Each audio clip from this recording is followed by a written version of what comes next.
لوگ مرضی کی روٹی کھاتے ہیں، مرضی کا کھانا پیٹ بھر کے کھایا، بستر اس طرح ہے جس طرح معاذ اللہ سمجھتے ہیں کہ جنت کی طرح میں نے اپنے ڈرائنگ روم میں سارا کچھ اکٹھا کر لیا ہے، کبھی تکیہ منہ کے اوپر اور کبھی تکیہ منہ کے نیچے، کوئی آواز نہ نکالے خبردار۔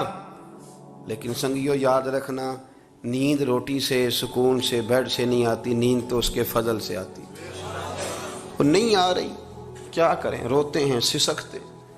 میں ایسے بیسیوں لوگوں کو جانتا ہوں جو آ کے کہتے ہیں حضرت جی دعا کر دو، گھر میں دل نہیں لگتا، کبھی اندر ہوں کبھی باہر ہوں، کبھی بھاگ کے جاتا ہوں کبھی واپس آتا ہوں۔ بہت سارے لوگ ہیں جن کی زندگی بیت گئی، فیصلہ ہی نہیں کر پائے،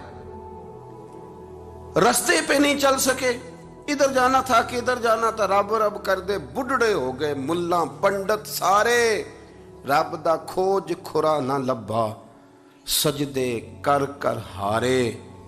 رب تے تیرے اندر وسدا ہے تے وچ قرآن اشارے، پر بلے شاہ رب انہوں ملنا ہی جیڑا یار تو تن من وارے۔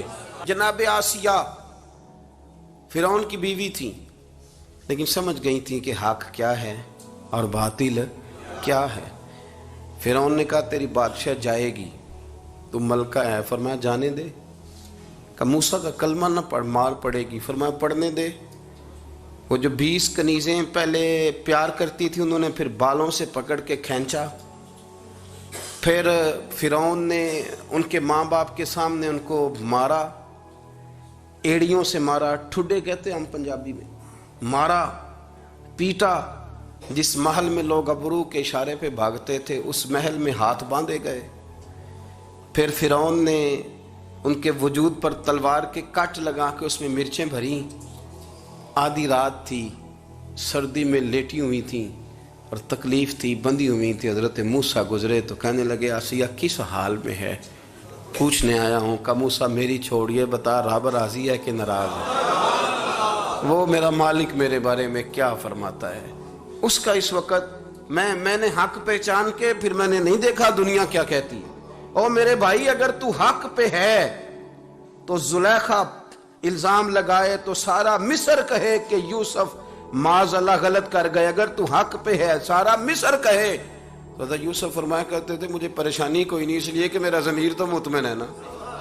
وہ سالوں بیت گئے یہ ثابت کرنے پہ کہ میں ٹھیک ہوں، پر ضمیر میرا مطمئن ہے، تو مجھے کسی شخص کی کسی بات کی کوئی پرواہ۔ اگر ضمیر ہی مطمئن نہیں، اگر اندر ہی کھڑا ہونا نصیب نہیں، تو مجرم ہے، تو قیدی ہے، تو جھوٹ بولتا ہے، تو دھوکہ دے رہا ہے، تو کسی کے ساتھ انصاف کیا کرے گا؟ تو اپنے من کے ساتھ نہیں کر سکا، تو اپنے وجود کے ساتھ منصف نہیں، تو کسی کو کیا اور انصاف دے گا؟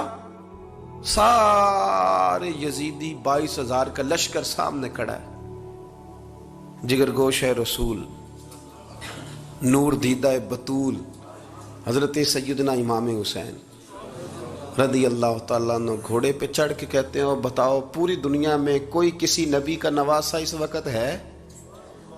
اور فرمایا میرے بعد تمہیں ساری دنیا ملے گی پر کسی نبی کا کوئی نواسا نہیں ملے گا، اس لیے کہ حضور کے بعد نبی کوئی نہیں، تو جو نبی کوئی نہیں آئے گا تو نواسا کیسے آئے گا؟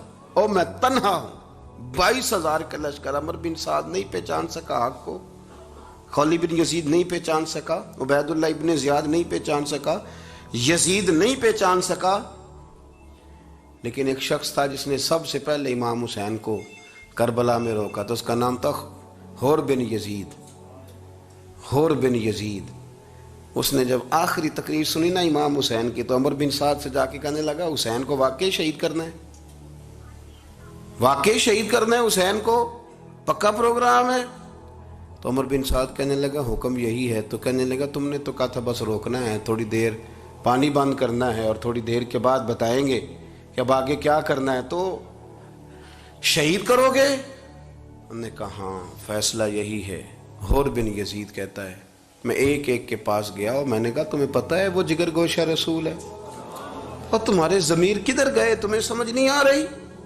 لیکن ہوا تھی نا ایک طرف کی، تو لوگ چل رہے تھے۔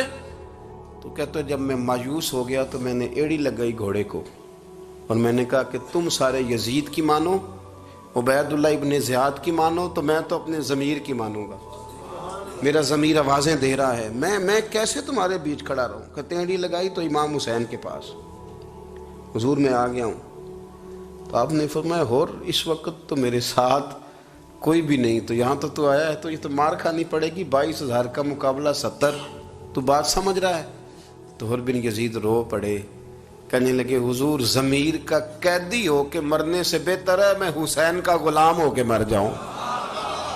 یہ ضمیر کا قیدی ہو کے مجرم ہو کے مرنے سے بہتر ہے کہ میں حسین کا غلام، میں ضمیر کا قیدی ہو کے مر جاؤں، میری قبر بھی بے سکون رہے، تڑپتی رہے کہ یہ حق پہچان کے حق کی طرف نہ جا سکا، میرے اندر مد و جزر رہے، جوار بھاٹا رہے، اور میں ضمیر کا قیدی ہو کے نہیں مرنا چاہتا، حسین ابن علی کا غلام ہو کے مرنا چاہتا۔